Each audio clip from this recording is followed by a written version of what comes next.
Je voulais vous parler d'une bande dessinée de Yann Desgruel, ça s'appelle Les Veilleurs, aux éditions Delcourt.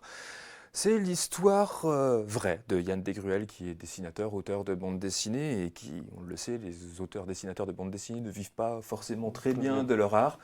Et donc, il prend un second boulot de veilleur de nuit dans une maison qui s'occupe de personnes atteintes de TSA, c'est-à-dire de troubles autistiques sévères. C'est du récit de vie, Oui, c'est du témoignage. ouais.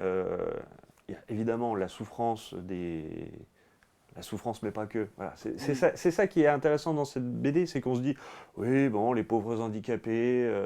Mais c'est pas ça. Mais c'est pas ça. Mais c'est pas ça, justement. C'est pas ça. C'est pas pleurnicher sur le sort de malades, c'est justement... Yann Desgruel a retrouvé une part d'humanité supplémentaire en s'occupant des plus mal lotis, entre guillemets. Oui. Et voilà, il y a vraiment des troubles autistiques très très différents. Très différents. Voilà, il est veilleur de nuit, donc il doit s'occuper tout seul. On commence la bande dessinée. Le téléphone sonne, il s'est endormi sur son canapé, il est en retard pour prendre son poste, donc il arrive très très vite comme ça dans cette maison qui s'appelle au sein de l'association La Passerelle. Et voilà, il prend son poste et là se retrouve tout seul à veiller sur des personnes atteintes de ces troubles-là. Donc c'est pas facile, suivant les gens, suivant les personnes, de se mettre, de comprendre leurs troubles et de pouvoir les gérer. Voilà, parce que dans son expérience, il n'y a qu'un seul malade qui peut parler. Oui. Donc après, il faut deviner, essayer de comprendre le non-dit, le non-verbal. Oui.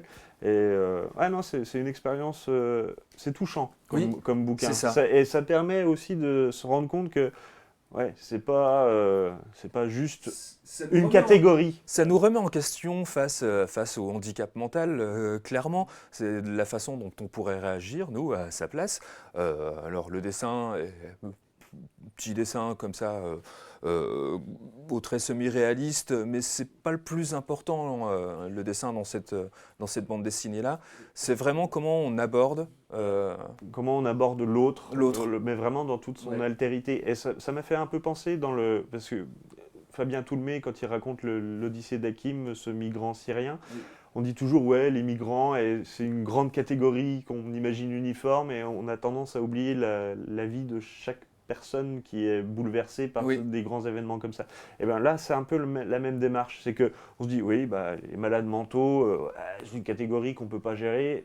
Ouais, mais derrière ce grand mot, il y a Pierre, il y a Alice, il y a Momo, il y a Clémence, il y a Nelson qui prennent vie sous le trait de Yann Desgruel. Chacun a leur personnalité, chacun a sa personnalité, et du coup, c'est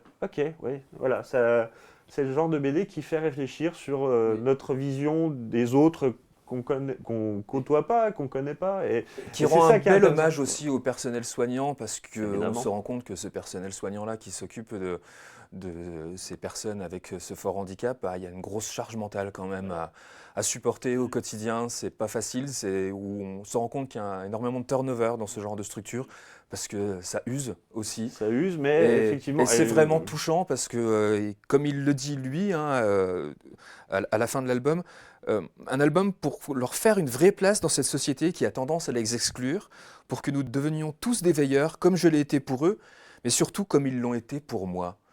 Voilà, Oui, comme je le disais tout à l'heure, ça lui a révélé de s'occuper des autres, ça lui a révélé une part en lui qu'il ne soupçonnait pas. Et exactement. Il y a trouvé son compte. Il y a... Ah oui, ok, voilà. Donc c'est intéressant. Donc c'est vraiment très touchant, ça fait réfléchir, ça s'appelle Les Veilleurs, du coup, de Yann Desgruel, aux éditions Delcourt.